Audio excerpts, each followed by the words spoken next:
Hello everybody and welcome to today's revision. So for today's revision we're going to be going over something that's going to be really good for us in the exam. We're going to be going over some key do's and don'ts for the exam. We've recently spoken to AQA and they've advised them on some of the things that they recommend students do, and they've advised us on things that students do that are sometimes their downfall and harm their chance to do well in the exam. So for today's revision we're going to go over these do's and don'ts, and it's going to be a general overview of advice that AQA have been giving students. So we shall get started.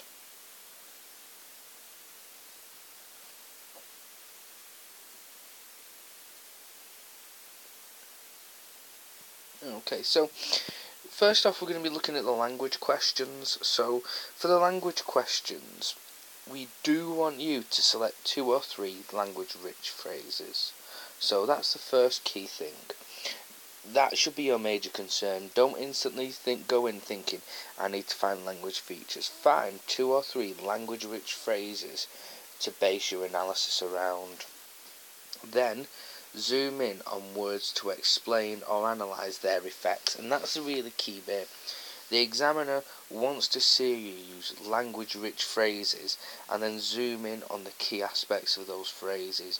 Which word in particular has created that effect? You show a much better understanding by zooming in on specific words. If you provide a quote and analyse it, that's good. But if you zoom in on a specific word and show the examiner that I know that because of this word the writer was trying to achieve this effect, that is what they're looking for, that is what really impresses them. Link the analysis to the context of the passage. Okay, so what is the context of the passage? What is the background information to the passage? That's really key. Remember to read that bit of bold information at the top of your sources that will give you some context to the extracts. And can you link the context in with your analysis? Does your analysis reflect the setting of this extract in regards to what environment it was written in? Use subject terminology to enhance the response, and that's really interesting and really key in the fact that subject terminology used to enhance a response. Subject terminology is not the centre of a response. Subject terminology is not the be all and end all. Lots of students quite often worry themselves or stress themselves out because they think that subject terminology is the main thing, it's the most important thing. It's not. Subject terminology is used to enhance your response. So if you imagine your standard paragraph of analysis, let's say our standard P's paragraph: point, evidence, explanation, and zooming in. The most important part is your explanation. Yeah, it's not when you mention subject terminology. So use subject terminology to enhance your response. Don't make subject terminology the centre of your response. Okay. Don't label language features without comment on effects. So don't just list language features off. If you can identify language features, wonderful, but don't think that that can be your response. Don't think that you can just talk about language features.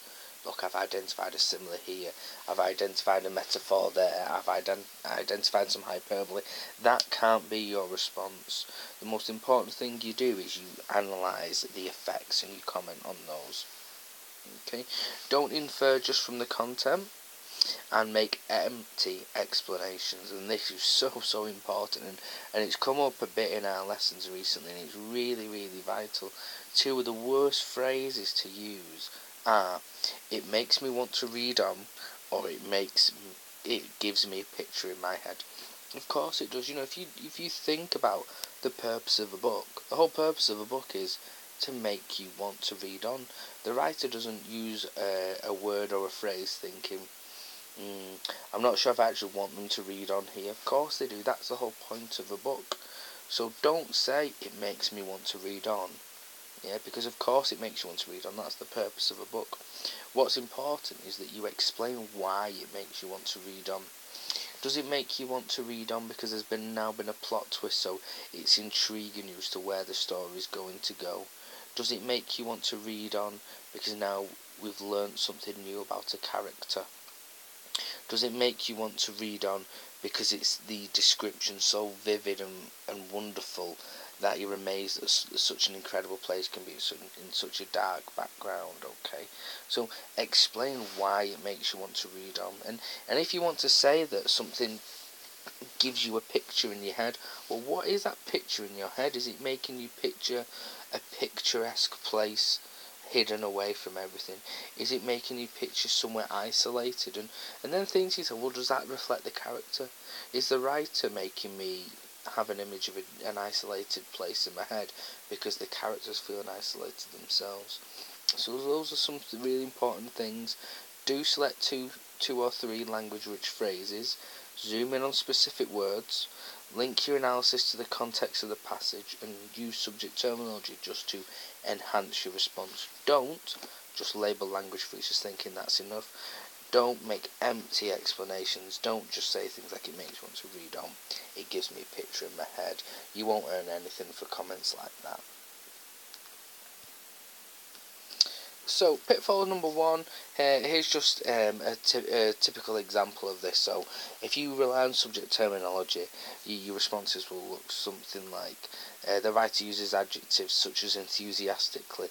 This portrays an image of her being excited, happy. The writer uses the rule of three when describing Sister Brendan's eyes, tiny, dark, darting. This allows the reader to picture the black glittering of her eyes. The writer says she was fluttering along the corridors. This is a good use of personification. It allows the reader to picture a majestic being. So, we don't want to do that. That's relying too much on subject terminology. There's no explanation of the quotes. There's no inference used at all there. And that's what we want to avoid. So, top tips. Subject terminology does not necessarily mean technique spotting, nor is it the driving force. Use only when relevant. So, really important, only use subject terminology when it's relevant. And something else that's really, really important, it's really good to point you out to, is the fact that there is no hierarchy of terms. So, when you think about adjectives, verbs, adverbs, similes, metaphors, personification, it doesn't matter which of those you can find or you use. There is no hierarchy of features. They are all worth just as much as each other. So when we talk about a hierarchy, we're talking about a ranking order. Some things are more valuable than other things. That doesn't exist. There is no hierarchy. Okay, so they're all worth just as much as each other. Okay, and don't worry about length. 2 or 3 examples and explore in detail. So the most important thing is that you're exploring in detail. That's really, really important. Now we're going to look at some tips for question 3 here.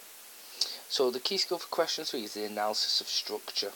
So the quality of what the student writes about the effects of the writer's choice of structure is the most important part of the question. So what we mean by that is the most important thing is that you talk about the effects of the writer's choice of structure. So think to yourselves, why has the writer focused our attention on that? Why is it important?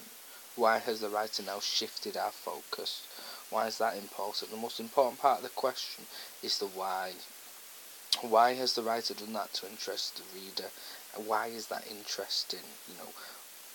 The writer has specifically chosen to structure a text in a certain way. They've thought to themselves, I'm going to use description here, then I'm going to shift the focus. Why has the writer shifted the focus? To what purpose does that serve them? So these are some key questions to ask yourself. Why this place? Why these people at this time? Why shift from this place to that one? Why shift from this perspective to that one? Why draw our attention to this person, place, thing or feeling? What impact does the writer want to create?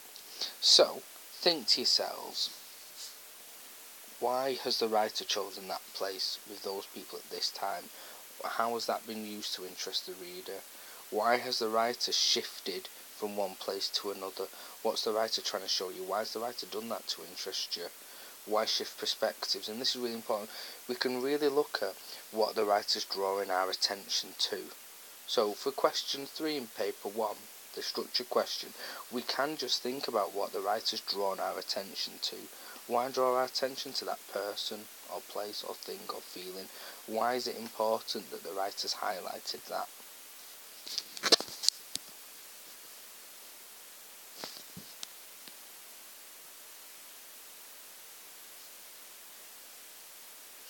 Okay, so those are some top tips for the exam, and those are some really key things that we thought it'd be really vital for us to go over before the exam. So I'm just going to bring up a noteboard and we're going to go over some key things for the exam.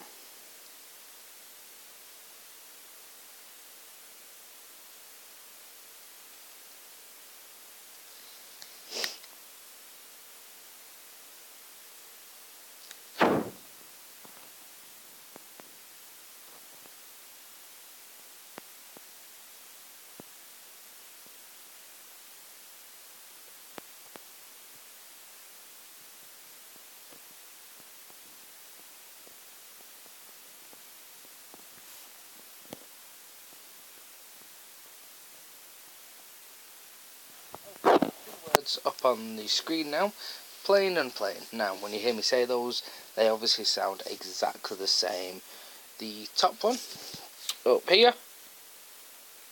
Okay. Referring to something that is plain in maybe appearance or taste. It's very average. It doesn't stand out whatsoever.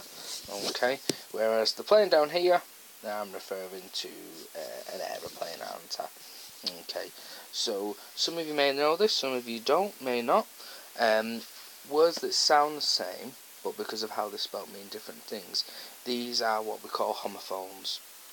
So you can kind of break that up. Homo, same, phone, sound. So they make the same sound, but because of how they're spelt, they mean different things. And this is really key for our exam because there's so many homophones. It's unbelievable just how many homophones we have in our English language. So one thing that we can't do, unfortunately, we won't be able to cover all the homophones that there are because there's just way too many. Okay, but what we can do is make you aware of this is an area where students quite often struggle, and this is where students can make quite a lot of mistakes. So homophones is a really key aspect that we can revise and can do work on.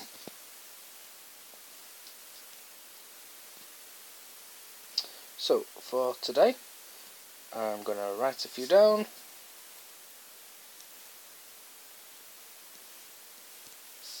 So we've got sail,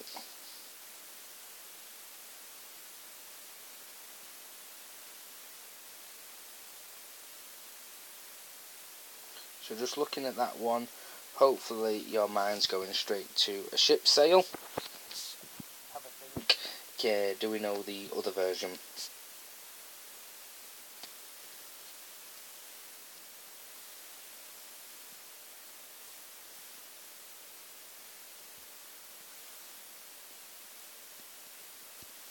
And hopefully my wonderful drawing skills once again have helped you get to the point we need to get to.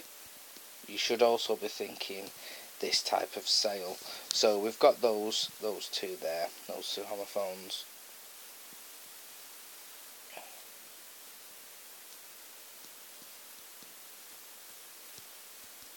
We've got night, and this type of night is once again with the amazing drawings of myself. And yes, this is the greatest sword drawing of all time. We've got sword and shield type of knight, and the other type which we're more likely to be using is the one we're talking about, night time. Okay, so homophones are really key because when you write them in your exam, you will think to yourself, well, that's correct. So you'll see it spelt on the paper, and you won't see anything wrong with it. And that's the struggle with homophones, in that when you look at them, nothing is wrong there. That word is spelt correctly, but that is not the appropriate word to use. So think back in your sessions. Has your tutor ever said to you, oh, that's not the right type of night, that's not the right type of sail you need to use? you need to use this version. Those are homophones, and they can really trick us because they do sound exactly the same. So is that something we need to be revising? Okay. So, looked at some key tips. We've also done a reminder of what homophones are and why they're so important. To finish us off today, I'm just going to go do a general overview now today of the marks for the papers. So just to have it up on the screen as a reminder, we're first going to discuss paper 1. Okay, so the paper 1, we have 5 questions as always. So section A is made up of questions 1, 2, 3 and 4, and then section 5, which is our writing, is question 5. Okay, now you can pause it here if you like to and have a think to yourselves, how many marks is each of these questions worth? So you can pause that now and maybe try and work out yourself. If not, I'm going to go through how many marks these questions are worth now. So question 1, paper 1, is worth 4 marks. Question 2 is 8 marks.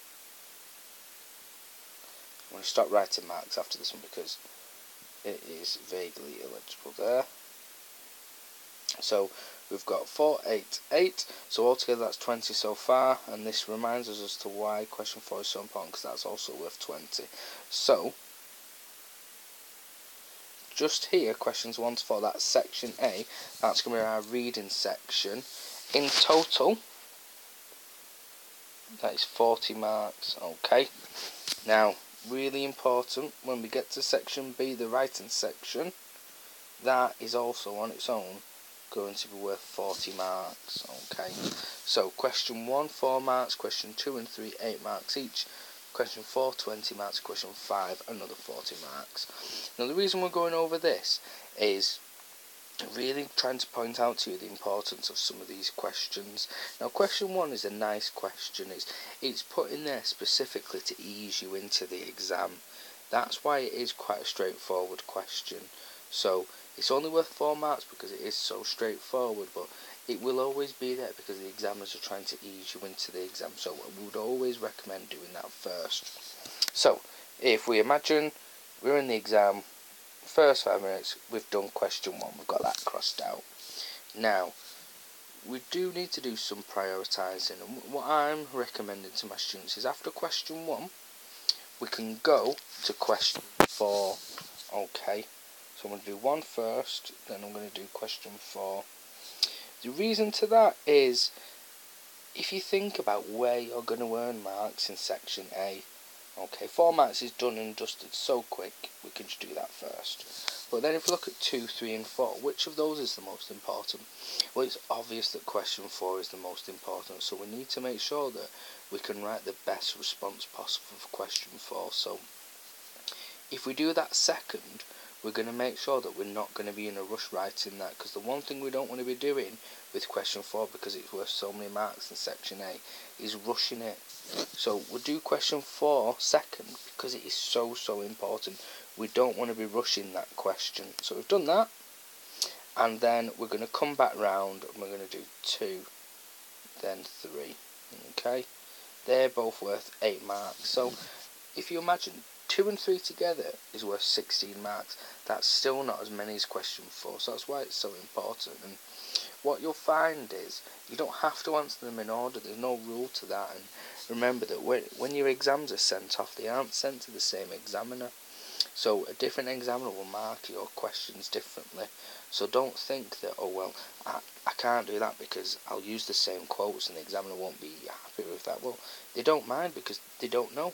Yeah, you're expected to reuse some of the quotes because they will be appropriate for their answers. So answering question 4 second can be very useful, as it can identify some quotes that you'll need to use later on. So we've done 1, 4, 2, then 3.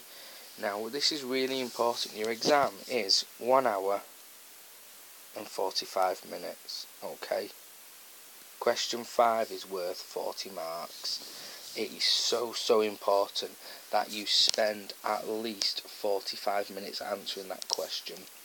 So 1, 4, 2 and 3 should take you an hour, no matter what point you are up to. Once you have 45 minutes left, move on to question 5. 45 minutes, you must spend at least 45 minutes on question 5, because it's worth so many marks. It's worth 40 marks, that is worth 50% of this paper. So you must make sure we spend at least 45 minutes on question 5, and we'll answer that question. So if we do a little overview, we're going to answer question 1, then 4, then 2, then 3, making sure that we've got 45 minutes to answer question 5. So if we imagine a worst case scenario, we've done 1, we've done 4, we've done 2, we've done alright on 3, we could spend a bit longer on 3, but there's 45 minutes left. Don't spend longer on 3. Cut it off, leave it, move on to question 5. Make sure we get a wonderful response written for question 5. So, paper 2.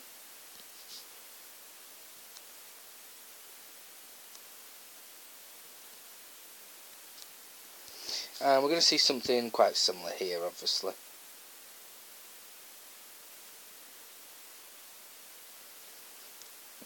Okay. So, questions 1 to 4, section A once again.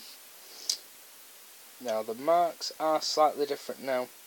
So question 1 is worth 4 marks, okay, question 2 is worth 8, it's all sounding the same, however now it does change, okay. So 3 is now not worth just 8 marks, but it's worth 12, and those 4 marks that are now extra in 3 have been taken away from 4, so 4 is now worth 16 marks, and 5 is the same as last time though. That's still worth 40 marks. So in total again, section A is 40 marks, section 5 is 40 marks, and again, remember section 5 is your writing question. So I am recommending again, when we talk about the ordering of our questions, of answering 1 first, then 4, then 2, then 3, and then question 5, making sure again you spend at least 45 minutes on question 5. You're spending at least that last 45 minutes on question 5 because it's worth so much.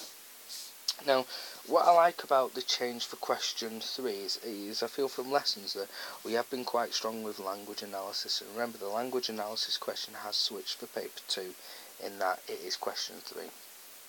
In paper 1, the language question is question 2, but for paper 2, it is question 3.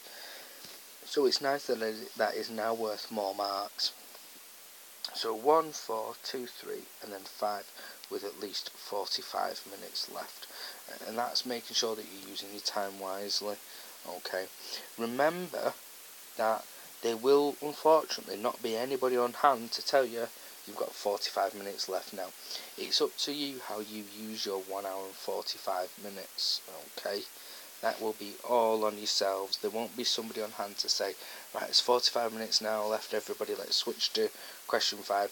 You will have to use your time wisely in the exam. So it's really important you keep in mind how important question 5 is, and having that full 45 minutes is on question 5. Okay, so today we've gone through some really useful top tips earlier on. We looked at things that the examiner wants us to do and doesn't want us to do. So the examiner wants us to look at language-rich phrases. The examiner wants us to zoom in. The examiner doesn't want us to use language features as the centre of our response. They should only be used to enhance our response. And what's really great to know is that there is no hierarchy of language features. You know, certain language features aren't worth more than others. They are all worth exactly the same. So it's really, really useful to know. Okay, we've gone over a reminder of what homophones are and why they're so important. They're so important because they sound the same and you can spell those words correctly, but it's all about, is that the correct word for what you are writing? And we've gone quickly over the timings for the exams and the marks that these questions are worth. It's really important that you use your time wise and you take that on board. Okay, so remember that we have revision sessions running all the time. Yeah, they are 4:30 till 5:30 in college, Tuesday to Thursday, and we have these revision sessions running at 7 o'clock for English and 8 o'clock for maths. Please do try and take on as board as much revision as possible. If you'd like us to cover anything specific in these sessions or in the twilight sessions, please do let us know, and you can just email those in. So the email address is englishandmaths@wigan-leigh.ac.uk. So feel free to email us with any concerns you have about the exam this time, because we do appreciate that it is a very stressful time to build up to these exams. So any concerns you have, any questions you have, please do email us, or you can get in contact with us through Twitter. Okay, so thank you for listening today or watching, and we'll hopefully see you soon.